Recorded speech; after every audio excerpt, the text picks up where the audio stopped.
Oke, saya review dulu dari awal. Nih, saya cuma slide-nya. Nah, bab 1 belajar tentang sejarah ya. Ingat ya, udah UTS-nya. Kemarin saya lihat UTS-nya ada yang bagus. Lumayan lah ya, tapi ada juga yang kurang. Itu kalian kerjain sendiri kan? Jujur ya. Ya, Bu. Oke, kenapa? Karena semuanya soalnya nggak akan keluar dari yang kita pelajari. Terus di sini nanti ada ini kan, buat Alin bisa lihat di YouTube ya. Ini rekaman yang kamu belum datang itu semua ada di YouTube. Ini Siap, pengertian Bu. pendidikan prasekolah. Nanti jangan bingung, ada nanti prasekolah, ada yang bilang preschool, ada yang bilang early childhood, ada yang bilang ke bahasa Indonesia eh taman kanak-kanak, terus ada playgroup, taman bermain, itu semua istilah-istilah ini ya PAUD ya, istilah-istilah di pendidikan anak usia dini.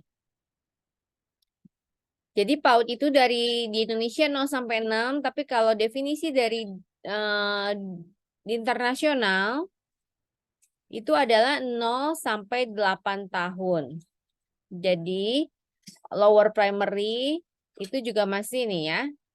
Menurut National Association for the Education of Young Children, itu anak tuh usia lahir sampai 8 tahun masih masuk PAUD, pendidikan anak usia dini, masih masuk anak usia dini. Oke, nanti kita bab 2, nih, kita ada namanya model pendekatan high scope. Apa itu high scope? Nanti Alin bisa lihat di YouTube ya, tadi videonya udah saya share juga. High scope itu salah satu pendekatan juga, ada kurikulumnya juga. Nah, terus kemarin juga sudah belajar tentang Montessori. Nanti minggu depan ya, kalau nggak salah. Jadi saya pastiin lagi untuk yang big project-nya, PBL-nya, untuk kelompok yang akan presentasi udah disiapin tuh 2 orang. Satu ya tentang Montessori, satu bebas. Nanti ada lagi untuk tamunya lagi. Tamunya nanti tentang metode apa saya belum tahu, tapi siap nanti yang presentasi kelompok di metode itu sama yang satunya bebas. Jangan ini, jangan malu, jangan takut kalian belajar kayak gini nih di Zoom untuk belajar presentasi. Nah, ini Montessori, terus bab 4 ini Reggio Emily juga udah ya. Kalian sebelum UTS kan dan sekarang masuk ke wardrobe. Oke. Saya Reggio Emily ini saya ulang dikit ya. Kalian udah belajar kan nih sebelum UTS, Reggio Emily ini dia itu lebih ke program konstruktivis. Konstruktivis itu apa? Jadi dia ada anak-anak itu dibangun konstruk berpikirnya dari usia 3 bulan sampai 6 tahun. Jadi kita lihat di sini modelnya berhubungan dengan hubungan waktu, peran orang dewasa, guru. Dia dipanggil ada nama istilahnya atelierista, keluarga, lingkungannya, ruang fisik, pusat-pusat sekolah tata indah, pokoknya yang indah-indah, terus praktek program, dokumentasi, kurikulum, praktek pertimbangan, semuanya ini poin-poin kalau ada bahasa-bahasa ini adalah yang dipakai di Reggio Emily. Nanti lihat di video lengkapnya di video saya ya sebelumnya. Dan bisa browsing juga. Dokumentasinya ada 5 fungsi juga ini. Jadi buat orang tua. Jadi di sini tuh masuk kelas Reggio Emilia itu dia kayak masuk ke studio seni gitu. Jadi anak-anak juga belajar dengan keindahan gitu. Jadi ada di dokumentasinya juga harus bagus. Nah, dokumentasinya memiliki 5 fungsi. Nah, ini ya, tuh bisa dilihat. Terus masuk ke bab 5, ini wardrobe. Ini juga kayaknya tadi saya udah share juga ya. Udah saya share di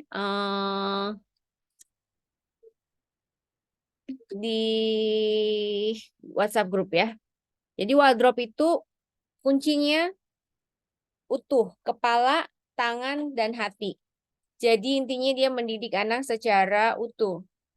Dedikasi untuk mendidik anak secara menyeluruh ini menarik bagi banyak guru dan orang tua. Di Indonesia ada pendidikannya. Ada juga di YouTube saya itu bincang tamunya itu ada yang memperkenalkan wardrobe salah satu yang memperkenalkan pendekatan wardrobe di Indonesia. Ada Teh Kenny, nanti bisa dilihat juga. Prinsip-prinsip dasarnya nih antroposofi, terus penghargaan dan perkembangan, musik dan gerakan menumbuhkan imajinasi, memfasilitasi keragaman dan keterbatasan anak. Ini bisa dibaca wardrobe dalam, bukan wardrobe ya, wardrobe dalam konteks. Jadi kenapa ada beberapa alasan terbatasnya adopsi ini? Pertama, sekolah negeri dalam lingkup pendidikan kontemporer lebih difokuskan pada prestasi dan tanggung jawab akademis. Jadi nggak masuk nih, karena di wardrobe ini dia baru boleh baca itu 7 tahun ke atas. Calistung itu 7 tahun ke atas. Jadi ngapain dong 7 tahun ke bawah ini? Mereka lebih banyak untuk bermain. Jadi mereka bisa ada role play.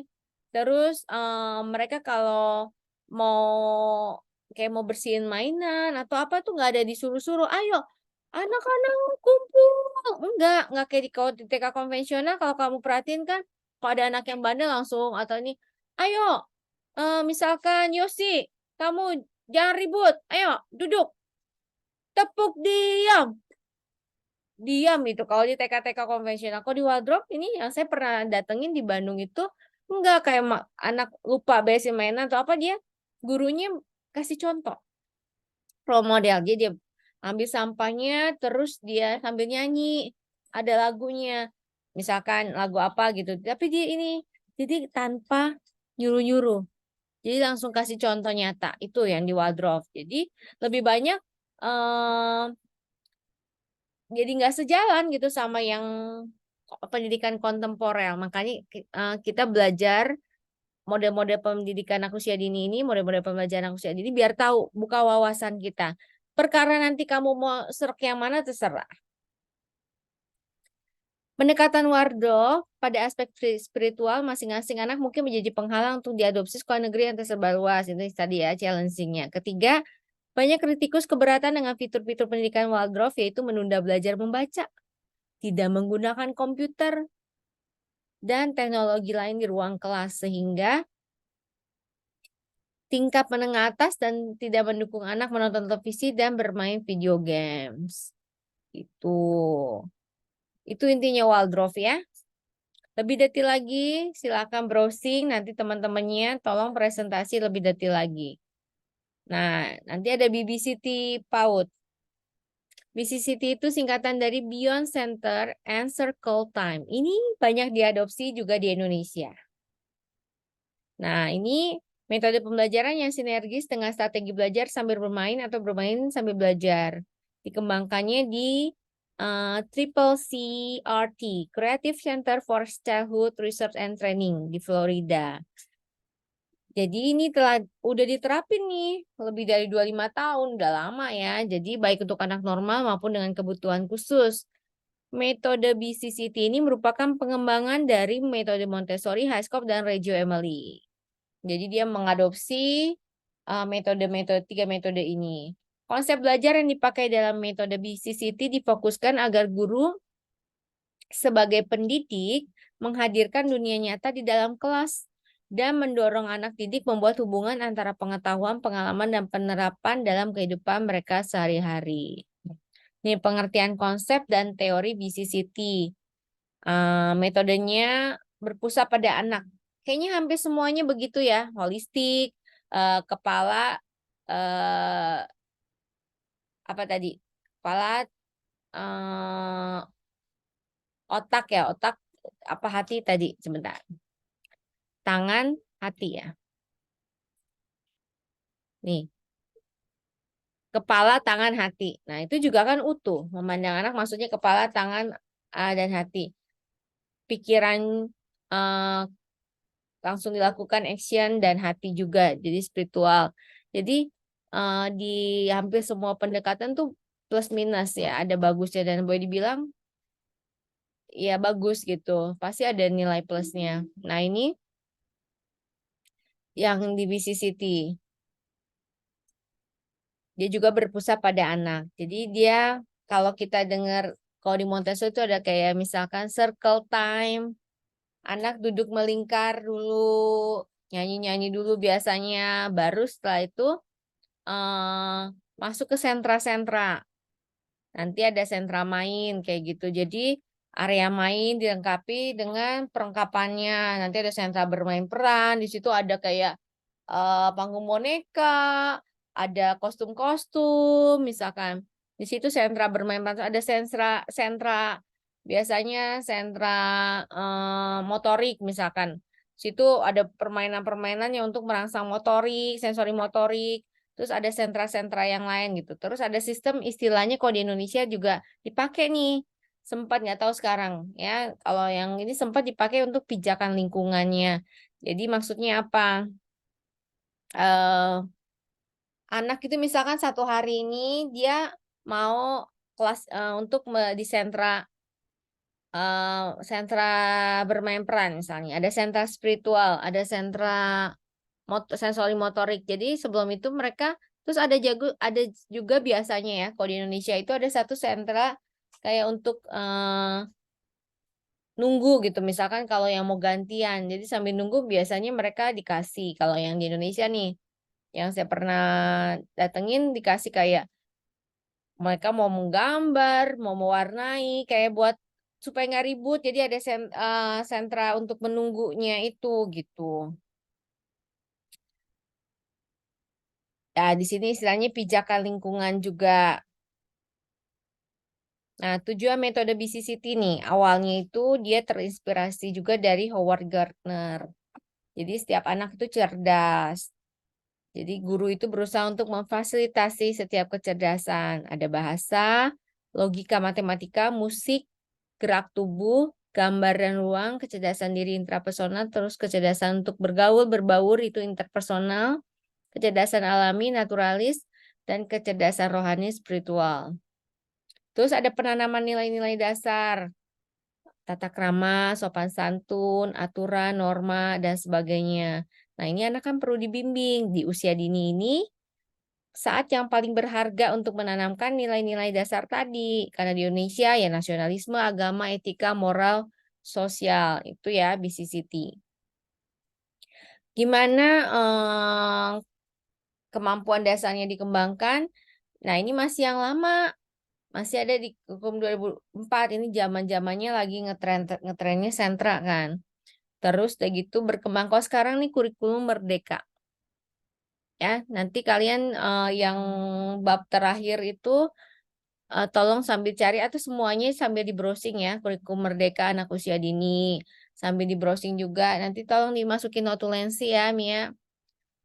Untuk browsing kurikulum Merdeka anak usia dini ya kurikulum Merdeka PAUD sama eh, kurikulum inklusi PAUD. Nah itu juga kalian perlu tahu gimana nambah wawasan. Jadi kalau di mata kuliah ini kalian intinya dibuka wawasan kalau pendidikan anak usia dini ini nggak cuma yang formal, nggak cuma yang dari kurikulumnya pemerintah aja, tapi banyak. Ada Montessori, Waldorf, High School, Reggio Emily, itu hanya beberapa. Kalau di Amerika ada Head Start, terus ada hmm, Holistic Integratif, yaitu juga di Indonesia juga ada yang udah menggunakan mungkin ada bermain atas dasar kurikulum yang basicnya bermain dan sebagainya. Silakan browsing-browsing. Nanti kalau kalian ada nemu boleh di-share di grup, WhatsApp grup ya. Oke. Nah, ini bentuk-bentuk sentra BCCT, ada sentra bahan alam, bermain peran, balok, sentra persiapan. Ini maksudnya sentra persiapan itu persiapan calistung.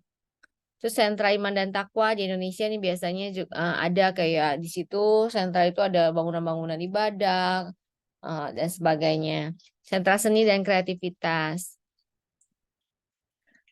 Penerapannya fleksibel, bisa bertahap, tergantung situasi kondisi. Ada sekolah yang mungkin cuma mampu bikin 3 sentra, ya nggak apa-apa. Ada yang bisa semua sentra kecerdasan disiapkan, bisa juga. Jadi yang minimal nih, setidaknya ada 3 jenis mainan ini, main sensori motor, atau main fungsional, main pembangunan, main peran minimal tuh 3 ini biasanya. Langkah-langkah pelaksanaan BCCT nih. Pertama, penyambutan anak, terus masa transisi. Masa transisi itu maksudnya apa? Masa sebelum masuk ke sentra-sentra itu. Nanti anaknya kan terpencar sentra, ada kelompok-kelompoknya. Kalau anaknya dikit ya bisa aja misalkan kelas A masuk sentra ini dulu, kelas B masuk sentra bermain peran, kelas A masuk sentra sensori motorik misalkan. Kalau dikit muridnya, tapi kalau muridnya satu kelas aja udah 40 misalkan atau 30 biasanya dibagi dua grup gitu. Jadi itu teknisnya gimana biasanya diatur sama sekolah masing-masing. Terus main pembukaan, terus kegiatan awal bermain, kegiatan inti bermain, jadi kegiatan akhir bermain, terus main penutupan. Biasanya ini beyond center and circle times. Oke, bab 7 homeschooling ini juga salah satu pendekatan karena banyak anak usia dini yang ternyata juga tidak mengikuti pendidikan formal. Kayak dulu anak saya tuh yang pertama eh, dia homeschooling. Jadi sampai PAUD-nya semua homeschooling, benar-benar homeschooling PAUD-nya. Baru pas SD-nya dia masuk sekolah alternatif ya.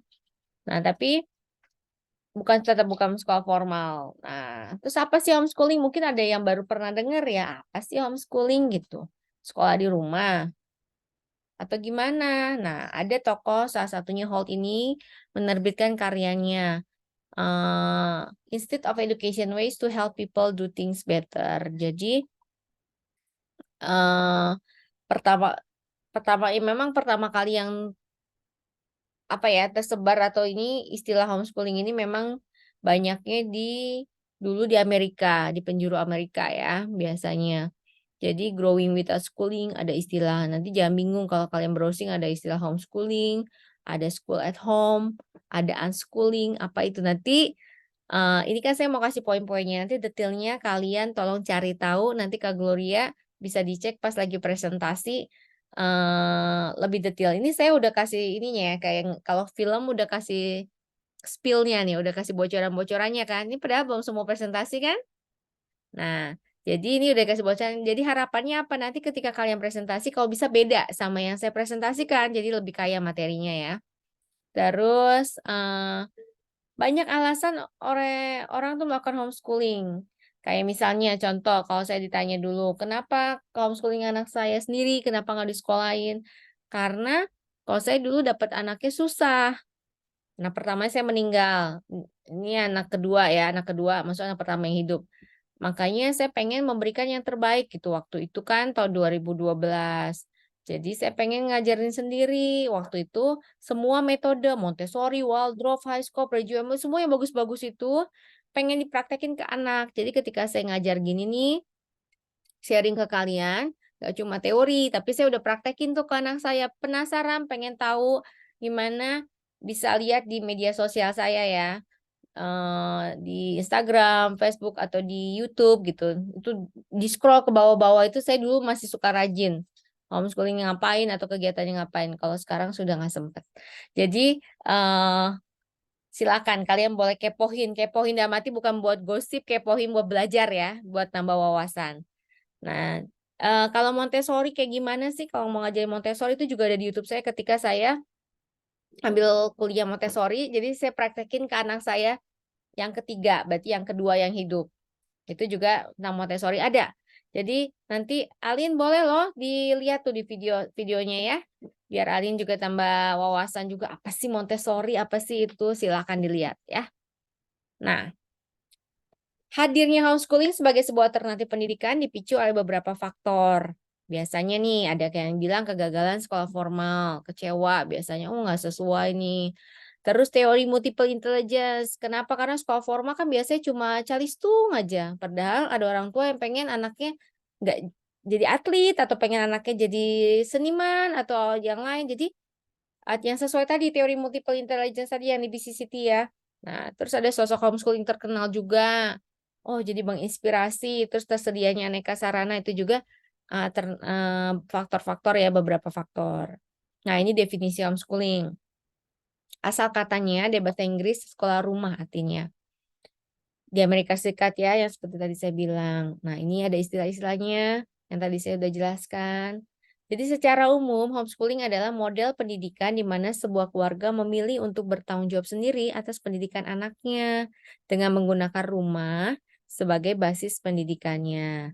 Jadi orang tua tuh yang bertanggung jawab penuh atas pendidikan dan perkembangan anaknya. Jadi orang tuanya terlibat langsung. Kayak misalkan dulu saya sambil hamil adiknya yang pertama itu, adiknya yang kedua yang gak hidup. Jadi sambil jalan, misalkan belajarnya itu terserah kita kan. Nah, kita gurunya sambil jalan, sambil ngelihat jalan pagi gitu, sambil ngelihat ayam. Terus waktu itu dia masih umur 4 tahun ya. Ayam, ayam, ayam huruf awalnya apa? Kayak gitu belajarnya yang nggak mesti harus nulis LKA sambil jalan. Pokoknya belajarnya mau kayak gimana aja terserah. Atau sambil jalan sambil ngobrol, ayam itu beranak atau bertelur kayak gitu. Sambil ngeliat kan, terus sambil jalan ketemu lagi ada burung. Burung itu bertelur atau beranak ngobrol. Jadi terserah orang tua, karena orang tua itu pendidik yang utamanya. Mau mengajarkan apa gitu. Banyaknya dulu misionaris-misionaris tuh. Misalkan di Papua, misionaris ke Papua punya anak, biasanya anaknya di homeschoolingin gitu. Atau apa pendidikan kalau biasanya pendidikan-pendidikan atau yang diplomat atau apa yang pekerjaannya berpindah-pindah misalnya biasanya homeschooling kayak gitu deh. Nah, ini Direktur Pendidikan Kesetaraan. Jadi di Indonesia tuh inget ya, nggak cuma pendidikan formal. Di Indonesia nih, yang ikut mata kuliah ini udah nggak boleh bingung lagi. Di Indonesia ada tiga jenis pendidikan. Pendidikan formal yang biasa tuh, TK swasta, TK negeri, PAUD negeri, swasta kayak gitu. Formal. Kalau yang kedua itu non formal. Non formal itu misalnya di bawah PKBM. Ada PAUD, PKBM, TPA, SPS, tempat penitipan anak ya, TPA tuh. Terus SP Satuan Pendidikan Sejenis, ada sekolah minggu, ada apa itu semua yang PAUD itu semuanya masuk pendidikan non formal. Terus ada pendidikan informal. Informal inilah homeschooling. Informal. Jadi gurunya adalah orang tua yang utamanya. Nah, jadi simpulannya bahwa usul-usul homeschooling ini satu mode alternatif belajar selain di sekolah. Orang tua bertanggung jawab penuh. Terus pembelajaran tidak selalu dengan orang tua sebagai fasilitator. Bisa juga kalau orang tua mau minta bantuan yang lain. Tapi tetap ibaratnya kepala sekolahnya itu orang tua. Suasana belajar kondusif tujuannya agar setiap potensi unik anak bisa berkembang maksimal. Oke. Nah, ini ada aturannya ya. Nanti bisa dilihat siapa tahu ada yang udah update. Nanti grup homeschooling silahkan diupdate ya aturannya. Nah, ini tujuan dari homeschooling menurut si Ramli menjamin penyelesaian pendidikan dasar dan menengah yang bermutu. Jadi jangan dibilang anak homeschooling itu nggak selalu. Banyak juga yang sudah sukses di masyarakat, ya. Terus ini juga ada kelebihan homeschooling ya bisa disesuaikan dengan kebutuhan keluarga kan. Jadi biasanya bisa bergaul dari berbagai jenis kan. Kalau sekolah kan temennya seumuran aja. Kalau homeschooling kan bisa lebih tua, lebih muda, apalagi ke orang tuanya. Ada yang traveling gitu. Jadi ada keluarga homeschooler tuh sebutan untuk keluarga homeschooling yang nggak menyekolahkan anaknya karena tiap hari itu dia kayak blog apa kayak bikin konten-konten dia keliling dunia misalkan atau keliling jalan-jalan. Jadi anaknya nggak bisa sekolah kan, mau di jalan-jalan terus. Nah, jadi anaknya belajarnya apa? Belajar tentang langsung ke negara-negara kayak gitu. Jadi itu juga salah satu kelebihan homeschooling, bisa disesuaikan kurikulumnya. Dan seterusnya nanti bisa dibaca sendiri atau di screenshot atau nanti lihat ulang videonya. Nah, ini kelemahannya. Katanya sosialisasi dengan teman sebayanya terbatas. Terus nggak bisa bersaing, bisa terisolasi katanya.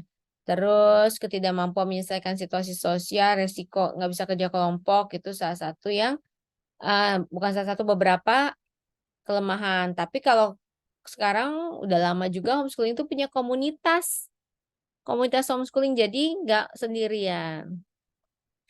Nah, ini pembandingnya ya. Bisa dilihat nih antara sekolah homeschooling sama sekolah konvensional. Konvensional itu maksudnya formal ya. Tuh, bisa dibaca ya.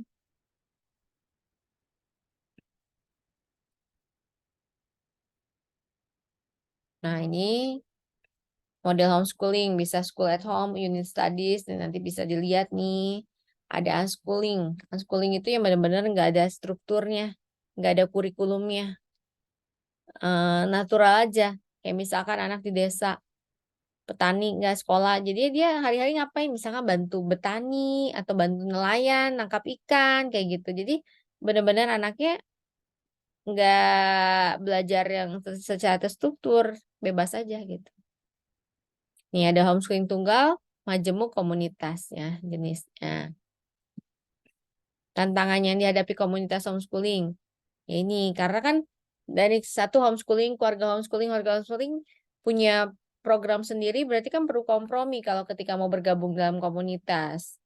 Ya, terus perlu pengawasan profesional. Kalau sekarang tuh aturannya keluarga homeschooling pun, apalagi kalau yang udah SD ya, kalau yang TK mungkin masih bebas, nggak terlalu terikat. Kalau yang udah SD, SMP gitu, mereka harus bergabung dengan PKBM. Apa itu PKBM? Pusat Kegiatan Belajar Masyarakat. Nah, ini bab terakhir kita ya, holistik integratif. Nih, ya PAUD itu bisa TK dan sebagainya, bisa dilihat yang tadi saya udah sebutin. Apa sih PAUD holistik integratif? Namanya aja holistik integratif. Jadi pengembangan anak usia dini dilakukan berdasarkan pemahaman untuk memenuhi kebutuhan esensi anak yang beragam dan saling terkait secara simultan dan sistematis. Yang meliputi berbagai aspek perkembangan. Gak cuma fisik aja, tapi non-fisik. Agar anak dapat tumbuh cerdas, berkembang, anak yang sehat, kuat, ceria, cerdas, berbudi luhur. Jadi di sini tuh pertumbuhan dan perkembangan anak usia dini secara fisik, mental, emosional, dan sosial dipengaruhi oleh pemberian kesehatan, pemenuhan gizi, pendidikan simulasi mental, dan psikososial. Intinya utuh, namanya holistik. Itu integratif, semuanya utuh dan saling terkait. Jadi holistik utuh. Semua aspek perkembangan anaknya dikembangkan, distimulasi. Integratif maksudnya apa? Enggak cuma guru doang atau sekolah doang. Tapi ada pemerintah, puskesmas buat kesehatannya, dokter gigi, misalkan puskesmas yang bagian gigi untuk cek giginya, ahli gizi. Terus ada juga dari Departemen Sosial misalkan, atau semuanya terkait ya, secara mereka kolaboratif gitu untuk bisa mendukung pendidikan anak usia dini. Dasarnya apa nih untuk yaitu memenuhi kebutuhan esensial, memenuhi pelayanan. Jadi anak juga belajar interaksi. Ini teori yang terkenal. Nanti kita belajar di perkembangan. Nah, adanya salah satunya Bronfenbrenner. Itu ada mikro, lingkungan mikro, meso, ekso, dan makro. Dan perlu diingat masa golden age ini. Jadi makanya penting utuh anak itu di stimulasinya. Dan sudah teruji secara ilmiah katanya teorinya gitu. Terus ini manfaatnya secara sosial. Bisa dibaca ya. Jadi kalau PAUD ini, kalian nih luar biasa loh calon guru PAUD. Kalaupun gak jadi guru, kalian akan jadi orang tua. Pasti punya anak PAUD. Jadi nggak akan rugi masuk kuliah di PG PAUD. Karena ilmu-ilmunya akan dipakai. Ini yang cowoknya ada nggak nih? Ada kan kalian yang mana Mia? Ada kan mahasiswa yang cowok ya? Di kelas mana tuh? Ada Bu, tapi kelas B. Oh di kelas B, oke. Jadi eh nggak akan rugi belajar PG PAUD karena ilmunya pasti akan dipakai untuk mendidik anak. Kalau nggak, misalkan nggak mau punya anak, ya mendidik anak orang lah, atau adik atau keponakan nih kepake ilmunya. Oke, nah ini manfaat secara ekonomi holistik integratif. menghasilkan economic return yang lebih dan akan menurunkan social cost di masa yang akan datang, katanya. Maksudnya apa? Ya kalau misalkan anaknya dari kecil udah sehat, udah nggak ada stunting, stunting tuh nilai gizi, kurang gizi, nggak ada itu yang otomatis buat negaranya juga investasi investasi yang menguntungkan kan, gitu. Oke, nih bisa dibaca ya. Nah, selesai deh. Satu semester sudah selesai. Itu poin-poinnya. Jadi, eh, silakan kalian nanti dibaca lagi, dilihat lagi, ditonton lagi videonya. Oke?